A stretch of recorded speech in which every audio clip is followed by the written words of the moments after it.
le représente ici en ma qualité de porte-parole de sa campagne. Et donc, nous sommes partis d'un constat. C'est la deuxième fois qu'il est candidat. Il était candidat en 2015, partant d'un constat qu'il y avait un problème de vision dans ce pays.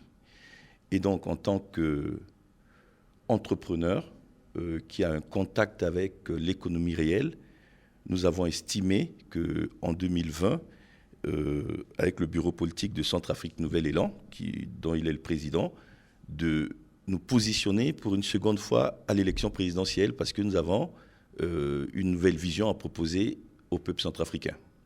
Alors, vous savez que le problème de la Centrafrique est parti d'un constat d'échec. L'éducation est à la base de tout développement. Tous les pays du monde qui se sont développés ont pris pour ressort l'éducation. Alors, la Centrafrique a sa tête aujourd'hui, un éducateur, donc il est bien placé. En principe, c'est à lui de nous faire le bilan. Donc nous sommes candidats dans ces élections pour dire au peuple centrafricain que Sylvain Patassé, entrepreneur de son État, n'est-ce pas, qui a une pratique de l'économie réelle, veut proposer à ce pays une autre manière de voir les choses. Vous voyez ? Donc cette manière, c'est quoi ? C'est de dire comment on fait pour réussir. Donc la base, c'est l'éducation, l'éducation, l'éducation. Il faut que nous éduquions nos enfants pour que demain, le problème soit résolu.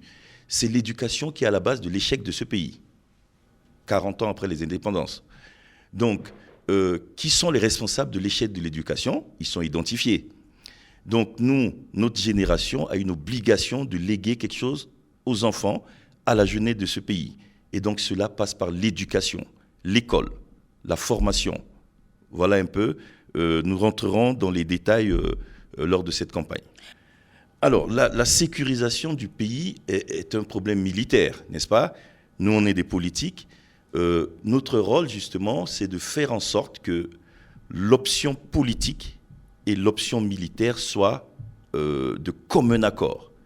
Si on ne met pas en place une stratégie militaire pour régler le problème sécuritaire, jamais on n'aura la paix dans ce pays. Donc, la question pour nous, c'est d'avoir une armée de développement, une armée qui se déploie à l'intérieur du pays. Et ça, nous le développerons plus en profondeur lors de cette campagne électorale qui commence.